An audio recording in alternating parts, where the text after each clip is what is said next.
Hello friends, let's learning में आपका स्वागत है।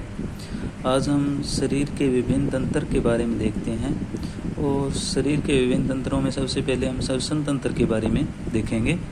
आपको मैं ये कोशिश करूँगा कि कम समय में ज़्यादा टॉपिक के बारे में इंफॉर्मेशन मिले।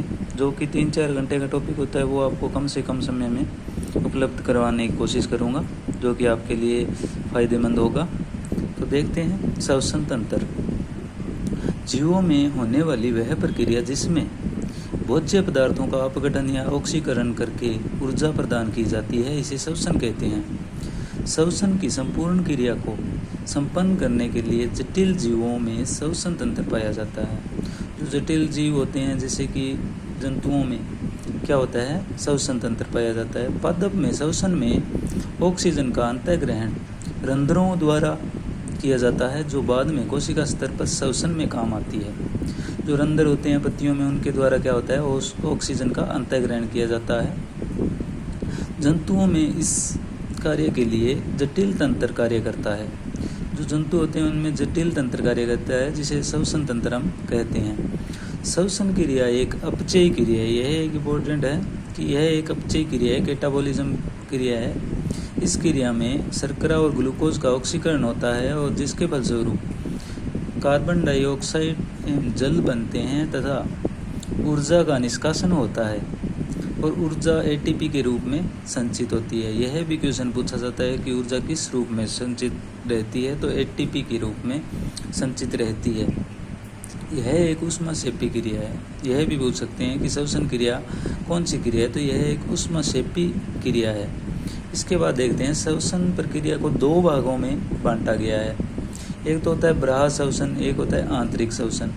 बाह्य श्वसन जो नॉर्मल हम ऑक्सीजन लेते हैं, CO2 छोड़ते हैं, यह बाह्य श्वसन है। इसे यह एक भौतिक प्रक्रिया है जो कि फेफड़ों और खून के मध्य होती है या रक्त के मध्य होती है। इसे 2 भागों में बांटा गया, जैसे निःश्वसन ऑक्सीजन का लेना, उच्चश्वसन CO2 का निकलना। इसमें क्या है, नाक और फेफड़ों में सभी गैसें अंदर जाती है और नाइट्रोजन इसमें 78% होती है, ऑक्सीजन 21% होती है, आर्गन और हाइड्रोजन 0.95% होती है और CO2 0.03% होती है। और उच्च श्वसन में क्या होता है कि नाइट्रोजन 78%, ऑक्सीजन 16%, आर्गन 0.95% और CO2 4% होती है। यह क्वेश्चन कई बार पूछा है कि उच्च श्वसन में ऑक्सीजन कितने प्रतिशत ली जाती है या छोड़ी जाती है और CO2 छोड़ी जाती है कितने प्रतिशत। इसके बाद देखते हैं आंतरिक श्वसन। आंतरिक श्वसन को हम कोशिकीय श्वसन भी कह सकते हैं। इसके बाद देखते हैं यह एक जैविक क्रिया है, खून और कोशिका के मध्य होती है। ये वो क्या है, फेफड़े और रक्त के मध्य होती है। यह रक्त और कोशिका के मध्य होती है। इसमें क्या होता है, ग्लूकोज का टूटना ऊर्जा बनती है और यह क्रिया है जो माइटोकॉन्ड्रिया में होती है और इसमें खाद्य पदार्थों का ऑक्सीकरण होगा। खाद्य पदार्थों का ऑक्सीकरण होगा जो ऊपर आपने पढ़ा था, और ऊर्जा प्राप्त होगी और फेफड़ों से विभिन्न अंगों के बीच में यह कार्य करता है। इसमें क्या होता है, ग्लूकोज ऑक्सीजन की उपस्थिति में टूटता है। वो अपने ऊपर पढ़ा था कि CO2 और H2 ATP बनती है। इसके बाद इसे हम 2 भागों में बांट सकते हैं। ऑक्सीश्वसन ऑक्सीजन की उपस्थिति में, जो कि अपने पहले देख लिया है कि ग्लूकोज का टूटना ऑक्सीजन की उपस्थिति में ये होता है। जो जंतुओं में भोजन से ऊर्जा प्राप्त करते समय इसका उपयोग होता है। जंतुओं में भोजन से ऊर्जा प्राप्त करते समय इसका उपयोग होता है ऑक्सीश्वसन का। अनॉक्सीश्वसन क्या होता है, इसमें ऑक्सीजन अनुपस्थित होती है, ऑक्सीजन की अनुपस्थिति में होता है। ये यीस्ट जीवाणु परजीवियों में होता है और यह इसमें क्या है, ग्लूकोज टूटता है लेकिन ऑक्सीजन नहीं होती। एथिल अल्कोहल और ऊर्जा उत्पन्न करता है। इसका यूज शराब निर्माण में जीवाणुओं में होता है। और एक और भी क्रिया है जिसके अंतर्गत क्या होता है कि लैक्टिक एसिड बनता है और ऊर्जा बनती है। इसके बाद देखते हैं अलग अलग जीवों में अलग अलग श्वसन प्रक्रिया होती है। कुछ जीवों में श्वसन प्रक्रिया है जो अलग अलग अंगों के से होती है, जैसे कि केंचुए में क्या है, त्वचा द्वारा होता है श्वसन। त्वचा के अतिचरम भाग से होता है। अमीबा पैरामीशियम है, उसका कोशिका झिल्ली या प्लाज्मा झिल्ली द्वारा श्वसन होता है, जो कि विसरण विधि द्वारा होता है। उसके बाद देखते हैं पेरीफेरा जैसे स्पॉन, सिलेंड्रेटा जैसे हाइड्रा नम देहभित्ति द्वारा श्वसन प्रक्रिया करते हैं।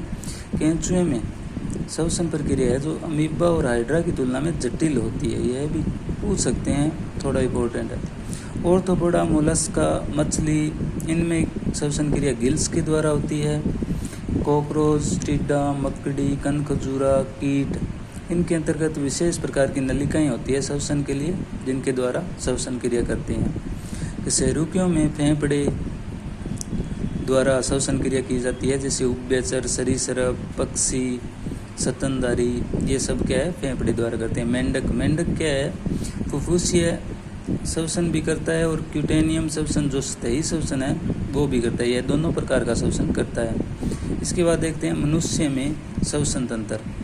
मनुष्य में जो श्वसन होता है वो किस क्रिया द्वारा होता है, जैसे कि सबसे पहले हमारे नासा द्वार है, वहाँ से ऑक्सीजन ग्रहण की जाती है, उसके बाद नासा गुहा में जाती है, उसके बाद ग्रसनी, उसके बाद वायुकंठ आते हैं और वायुकंठ के ऊपर एक एपिलेप्टिस लगा होता है जो वायु और भोजन को अलग करता है। उसके बाद श्वास नली,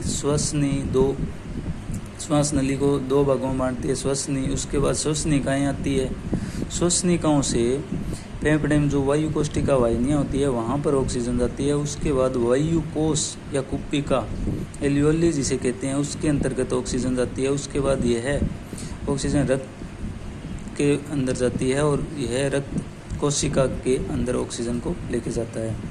इस प्रकार से यह क्रम है, कई बार पूछ सकता है। तो कैसे ऑक्सीजन हमारे श्वसन तंत्र में गैसों का आदान प्रदान होता रहता है, इस के अंतर्गत आता है ये सारा सिस्टम। इसके बाद देखते हैं नासा पट्टिका।